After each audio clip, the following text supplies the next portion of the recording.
BNP নেতা ইলিয়াস আলী ও চৌধুরী আলম সহ সারা দেশের 2429 জনকে গুম ও ক্রসফায়ারের ঘটনায় দিনে 202 জনকে আমরা পেয়েছি, যারা এমন জায়গায় যে জায়গায় জনগণ নেই, জনবসতি নেই, সেরকম জায়গায়। এবং আপনারা আমাদেরকে যেই আয়নাঘর দেখিয়েছেন, সেই আয়নাঘর, এটা আসলে আয়নাঘরের একটা দর্শক শ্রোতা, এই মাত্র যে আয়নাঘরের খোঁজ মিলল এবং বিএনপি নেতা ইলিয়াসের যেই খোঁজ পাওয়া গেল, দর্শক শ্রোতা, সেনাবাহিনী চৌকস টিম অবশেষে উদ্ধার করলেন। আসলে ঘটনাটা কি সেটা আপনারা খুব ভালো করেই জানেন যে এই বিএনপি নেতা ইলিয়াস আলীকে কিন্তু আওয়ামী লীগের আমলে তাকে গুম করা হয়েছিল।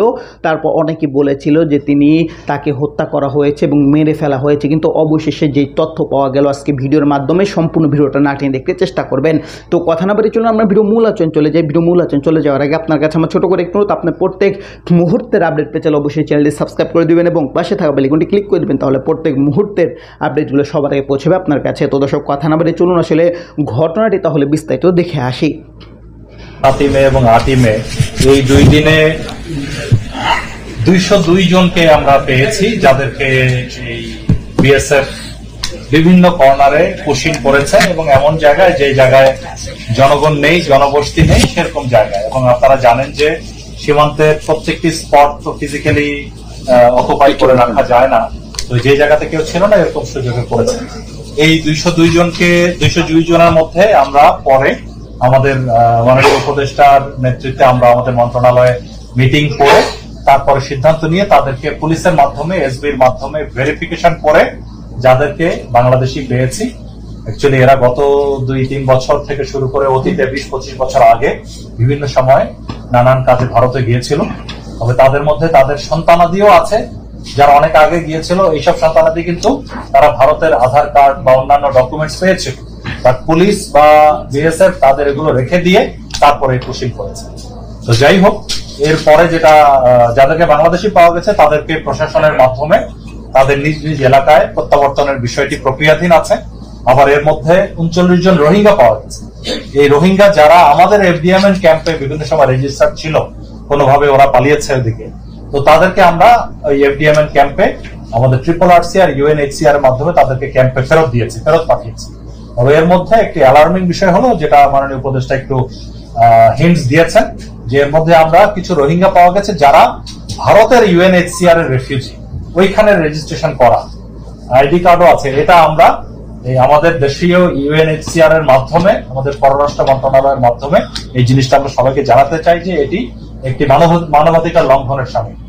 যে দেশের রেফিউজি সেখানেই তো ওখানে রাখা দরকার ছিল, যে তাদেরকে আমাদের আইডি কার্ড আছে।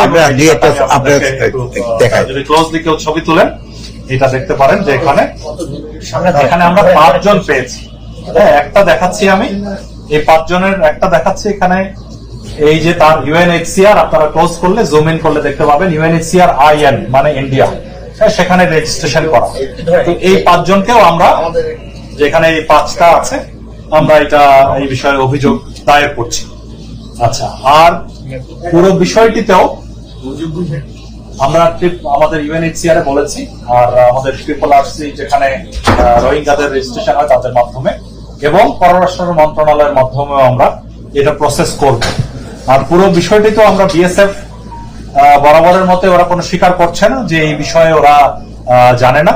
এটা হয়তো তারা নিজেই চলে গিয়েছিল ভারতে, ওরা আবার নিজেই প্রত্যাবর্তন করেছে, এই ধরনের বলার চেষ্টা করছে।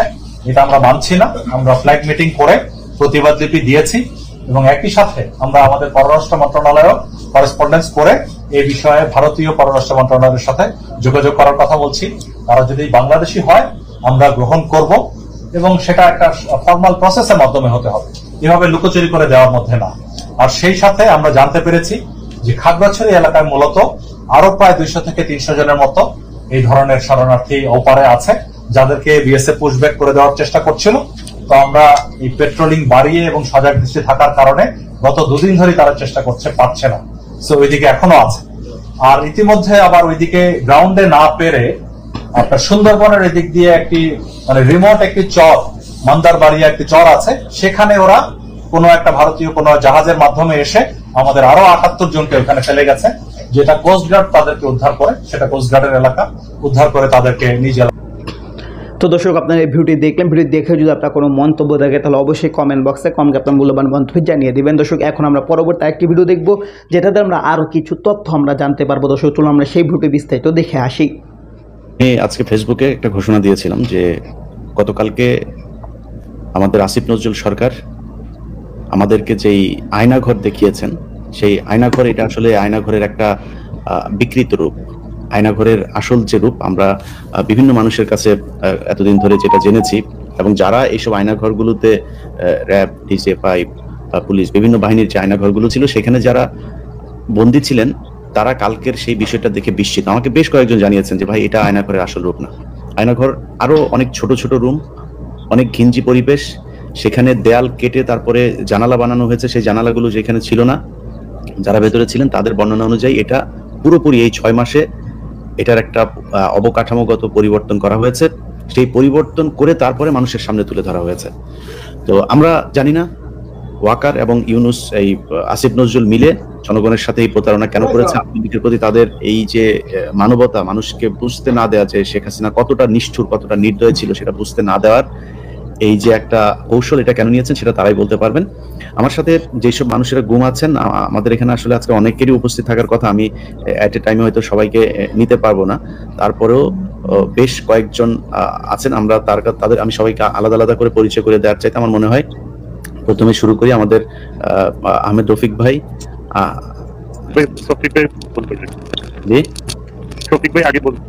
আচ্ছা জি, শফিক ভাই আপনি তাহলে শুরু করেন।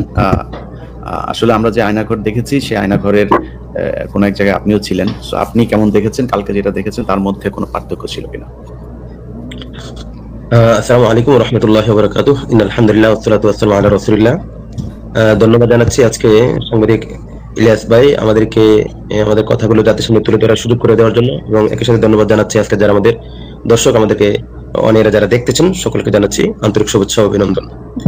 প্রিয় দেশবাসী, আপনারা গতকালকে আমাদের প্রধান উপদেষ্টা সহ বেশ কয়েকজন উপদেষ্টা মন্ডলীর সমন্বয়ে আপনারা দেখেছেন যে ওনারা আয়নাঘর পরিদর্শনে গিয়েছেন।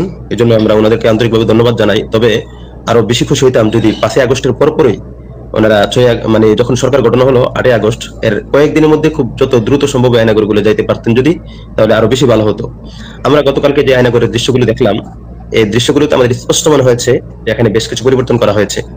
তো আমাকে 2022 সালের 13 জানুয়ারি রোজ বৃহস্পতিবার রাত 8:35 আমাকে র্যাব 1 আমাকে গুম করে, এবং আমাকে গুম করার যে কাহিনীটা ছিল আমি মোটেও কল্পনাও করতে পারি নাই। আমি ওদিকে পরে যাচ্ছি। আগে হলো যে আয়নাঘরগুলো আমরা দেখলাম, এগুলো কতটুকু ঠিক বা বেঠিক আমরা যতটুকু দেখেছি, বা আমরা আয়নাঘরে ছিলাম, আমি 40 দিন ছিলাম 2022 13 জানুয়ারি থেকে নিয়ে ফেব্রুয়ারির 20 ফেব্রুয়ারি পর্যন্ত আমি প্রায় 40 দিন আয়নাঘরগুলোতে ছিলাম। তো আয়নাঘরে আমাকে রাখা হয়েছিল উত্তরায় র্যাব 1-এ রাখা হয়েছিল। তো সেখানে আমি যেগুলো দেখেছি ওই আয়নাঘরগুলোতে ভেন্টিলেশন ফ্যান ছিল না এবং জানালাও ছিল না। আমরা গতকালকে যে আয়নাঘরগুলো দেখেছি এখানে আমরা দেখেছি যে এখানে জানালা আছে। নামায় রাখেন, ছবিটা ধরে রাখতে হবে না, ওটা নামায় রাখেন। আলামিন ভাই নামায় রাখেন।